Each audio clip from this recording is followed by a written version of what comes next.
I think we'll be top. I mean, I'm feeling good about our guys. We got a good group of guys that are willing to do, listen, I mean, play hard all the time. Hello Seahawk fans, welcome to another season of UNCW basketball. I'm Aaron Schoonmaker along with Brian Mull, who is once again going to be your UNCW Seahawks guru for the season. Year 5 for you covering the team, year 2 for the Hawk Talk show. Let's jump right into it. We've had a chance to go to Media Day. We've had a chance to talk to the players, the coaches. Basketball all across the country is going on. Tell me a little bit about some of the storylines for the season. Absolutely. It's an exciting time of the year. You know, there's a lot of things I'll be watching both within and around the nation. A lot of different storylines with UNCW ties. You've got Brad Brownell, former coach, getting started at Clemson. They won their season opener the other night. Billy Donlin, who is a former player and assistant coach here, who replaced Brad at Wright State. Right.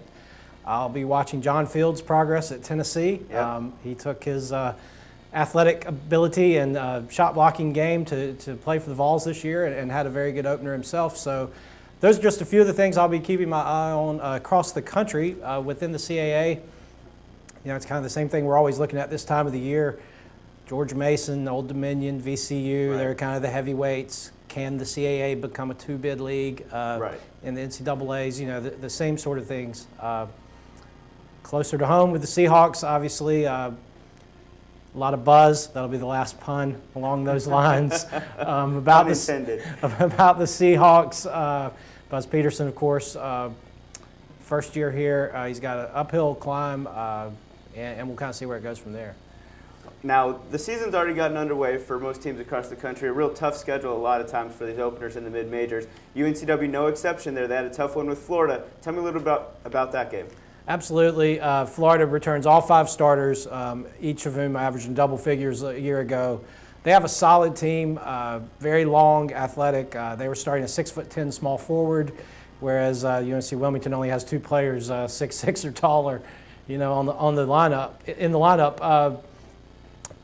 Florida, you know, they kind of strike me as a Sweet 16, Elite 8 type of team. I don't know if they have the dominant player that you need to get over the top and get to the Final Four. UNCW came out and competed really hard, struggled with turnovers a little bit, but they kept that game within 17 points. They were actually really competitive. They got down a little bit early, down into the 20s, but really battled back, finished strong from what I hear. They did. I think that reveals a lot about their character, their togetherness.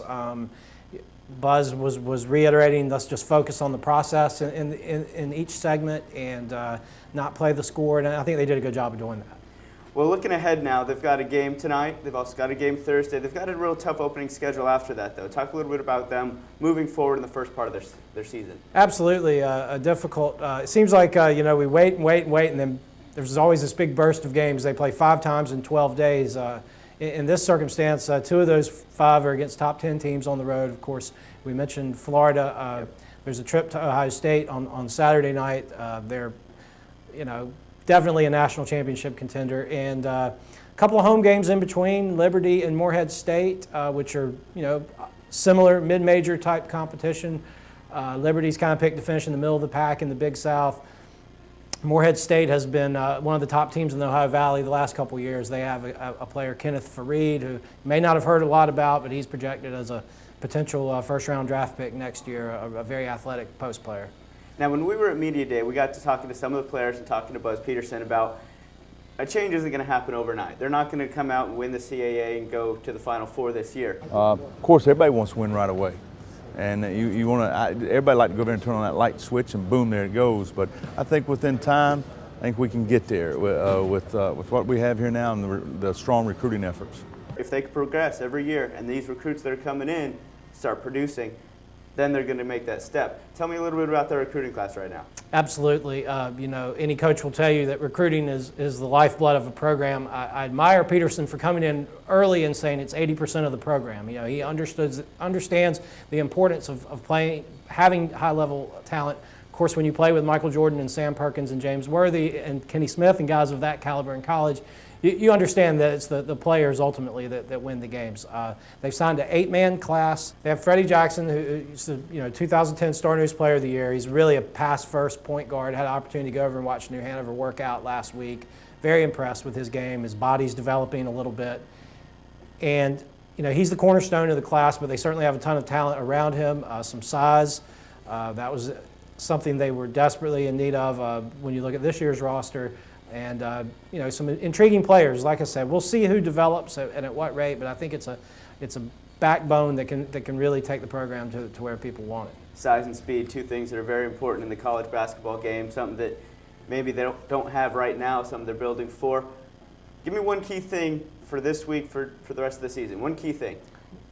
I would like, you know, what I'll be watching is how this team develops, both individual players and as a team. And then kind of when they face some adversity, you know, especially early on with the schedule being difficult, how they handle it. You know, are they able to put it behind them, learn from it, and maybe come out a stronger team the next time? And if this team can continue to do those things, you know, as Peterson has said, I think the results will take care of themselves. Absolutely. Well, that's it for this first edition of the season. Come back. You know, we're going to update you every week, every other week, you know, as it warrants. We're going to be in-depth just as much as we can with it. You're already on the website, so keep looking around for it. Be sure to check out Brian's blog, read everything about the Seahawks sports, and keep checking it out, guys. You know, it's. So I once told somebody, it's like you got pieces of puzzle, and you're trying to get every corner worked in there where everything works out, and that's kind of what we're looking at right now as a staff.